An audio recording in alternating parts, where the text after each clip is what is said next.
Welcome, आप सभी का स्वागत। मैं अखिलेश कुमार उर्फ राय सर, आप सभी को मेरे चैनल पर स्वागत और दिल से अभिनंदन। आप हमारे साथ जब कभी बैठे हैं तो अपने नोटबुक और कलम के साथ किसी कोने में एकांत जगह पर बैठ जाएं। फ़िलहाल मैं क्लास एज में हूँ और क्लास एज में हमारे सारे स्टूडेंट्स मेरे साथ जुड़े हुए हैं। तो मैं यहाँ मेंसुरेशन से जितने भी बोर्ड के सेंटअप विद्यार्थी हैं उनके लिए मैं लेके आया हूँ Bihar board students for 2023 VVI very important question का एनालिसिस चल रहा है इस समय हमारा। तो हमारे बच्चे जहाँ भी बैठे होंगे दिल थाम के बैठेंगे, मैं विलम्ब ना करूँगा। मैं अखिलेश कुमार। पहला नंबर क्वेश्चन है आज। 8 सेंटीमीटर किनारे वाले एक घन को 2 सेंटीमीटर किनारे वाले कितने घनों में रूपांतरित किया जा सकता है? प्रश्न फिर से समझिए। 8 सेंटीमीटर किनारे वाले एक घन है। 8 सेंटीमीटर किनारे वाला घन की सभी भुजाएं बराबर होते हैं।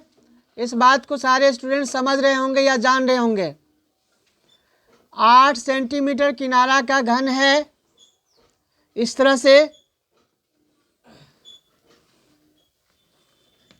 8 सेंटीमीटर किनारा का घन है, इसको 2 सेंटीमीटर किनारे में परिवर्तित करना है तो कितना घन बनेगा? 8 से बदल देना है 2 में। तो जब ये इसको बदलेंगे, परिवर्तन करेंगे तो इसका आयतन को हम टकराएंगे आयतन से। 8 से कितना पाना है? 2 पर आना है। 8 सेंटीमीटर किनारे वाले घन को 2 सेंटीमीटर किनारे वाले घन में रूपांतरित करना है, बदल देना है। तो कितने 2 सेंटीमीटर किनारे वाले घन बनेंगे? कितने? Number of the 2cm cube, how many? कितने बनेंगे? तो जाहिर सी बात है उसका आयतन निकालना है। क्या निकालना है? आयतन।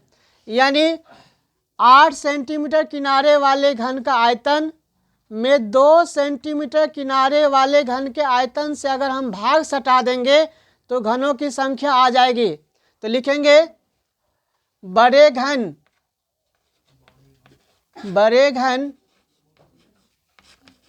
की किनारा इक्वल टू 8 सेंटीमीटर है एवं छोटे घन की किनारा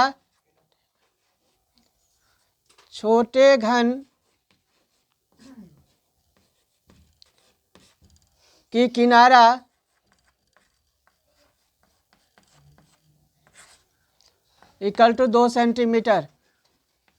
तो सबसे पहले यहाँ से घनों की संख्या निकाल लेंगे। घन की संख्या नंबर ऑफ क्यूब। बड़े वाले को हम V1 मान लेते हैं और छोटे वाले को V2 मान लेते हैं।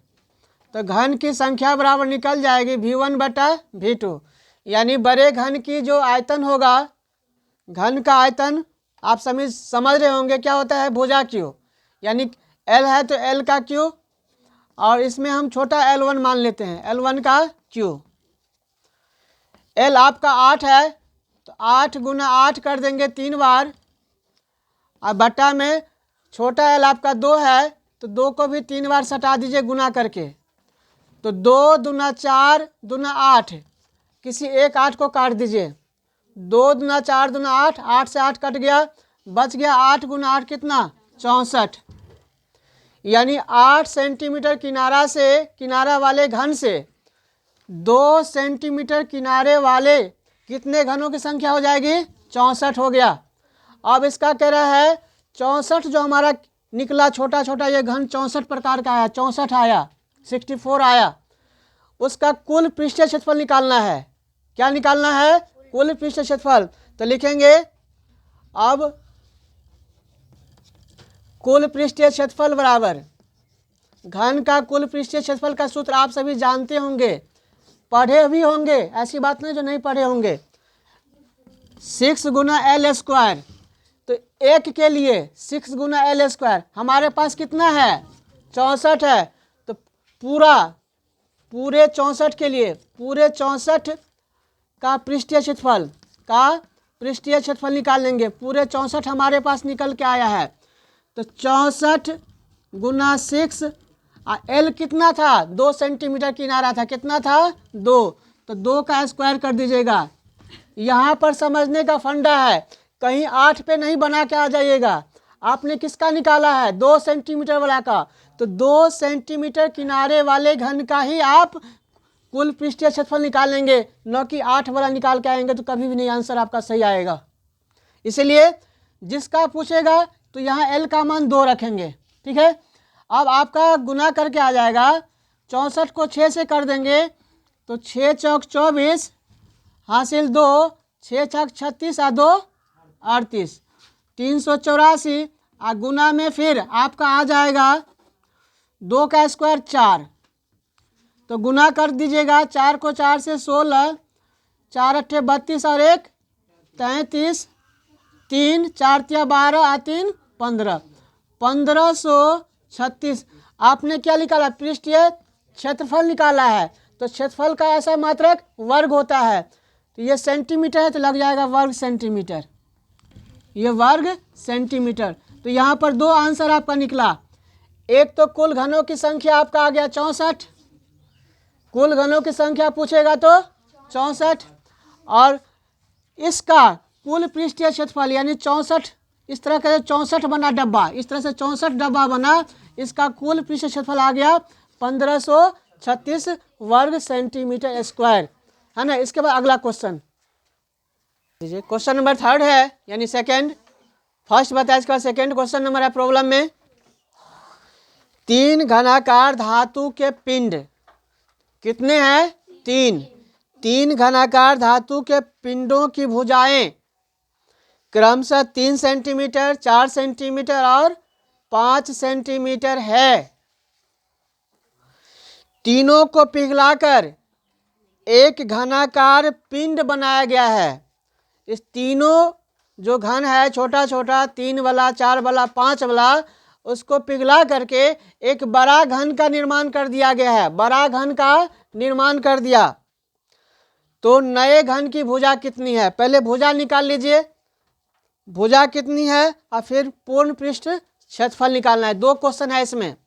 तो सबसे पहले आप समझिए, तीनों घन का जो आयतन होगा मिला करके एक बड़े घन के आयतन के बराबर होगा।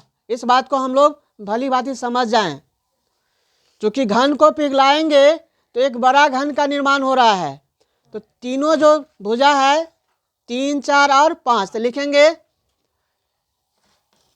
तीनों घनाकार, घनाकार मतलब घन के आकार, तीनों घनाकार पिंड का आयतन बराबर कर लेंगे बड़े घनाकार पिंड का आयतन, बड़े घनाकार पिंड का आयतन के बराबर कर देंगे, ठीक है, कि आयतन के बराबर कर लेंगे। अब देखिए 3 घनाकार पिंड है, अब ये समीकरण के रूप में हो गया, क्या हो गया समीकरण के रूप में हो गया। जब ये बीच में बराबर लग गया तो क्या बन गया आपका समीकरण बन गया।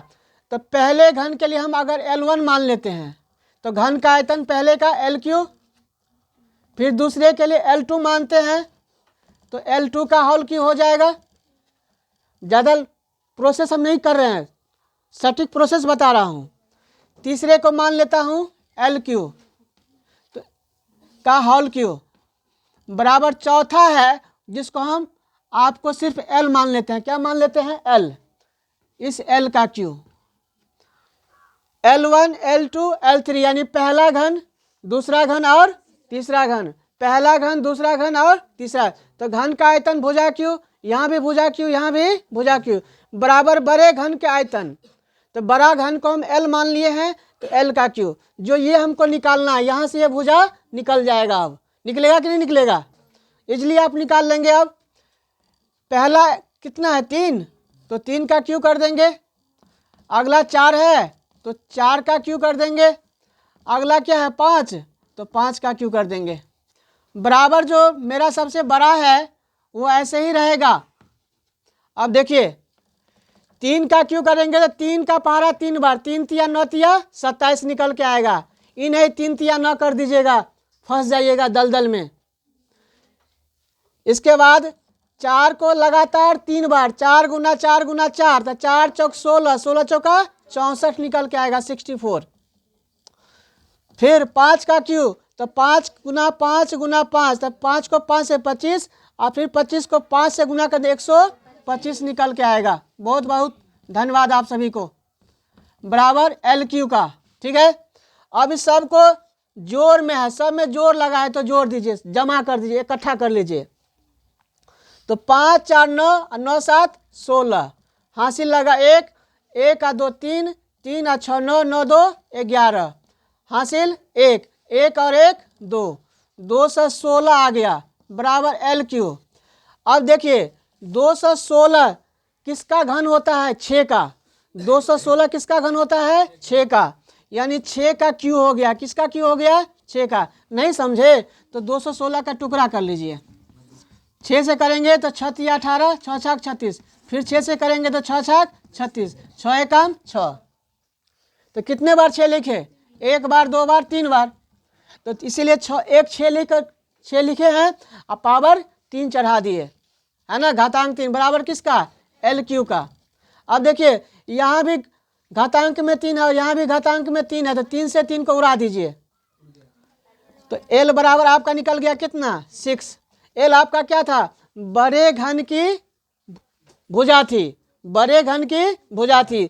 एल आपका निकल के आ गया 6, तो लिखेंगे बड़े घन की भुजा बराबर 6। सबसे बड़े, बड़े नहीं, सबसे बड़े घन की, तो आपकी घन की भुजा निकल के आ गया। जो अगला घन था, जो सबसे बड़ा घन था, उसकी भुजा निकल के आ गया आपका 6 सेंटीमीटर। अब उसका पृष्ठीय क्षेत्रफल निकालना है। क्या निकालना है, पृष्ठीय क्षेत्रफल। तो पृष्ठीय क्षेत्रफल का फॉर्मूला आप सटा दीजिए। पृष्ठीय घन का पृष्ठीय क्षेत्रफल, घन का पृष्ठीय क्षेत्रफल 6 गुना एल स्क्वायर, है ना। तो 6 गुना एल का मान कितना है, 6 आया है, तो 6 का स्क्वायर कर देंगे तो आपको निकल के आ जाएगा 6 गुना 6 का स्क्वायर कितना, 36। 36 को 6 से गुना करें कितना आएगा, 216 ही आएगा। कितना आएगा, 216 ही आएगा। इतना घन सेंटीमीटर आयतन निकालने हैं, तो घन सेंटीमीटर लगा दीजिए या 216 सेंटीमीटर क्यूब कर दीजिए, दोनों बात एक ही है। अगर आप हमारे चैनल पर नए हैं तो मैं कहूँगा लाइक सब्सक्राइब पहले कर लें, ऑल नोटिफिकेशन कर लें, और हमारे यहाँ से जितने भी ऑडियो वीडियोज़ लाइव क्लासेस जाएंगे आपका ऑल नोटिफिकेशन ऑन रहेगा ना, तो धड़ाक से आपको मैसेज आएगी और आप धड़ाक से चुपके से जुड़ जाइएगा मेरे साथ। जय हिंद।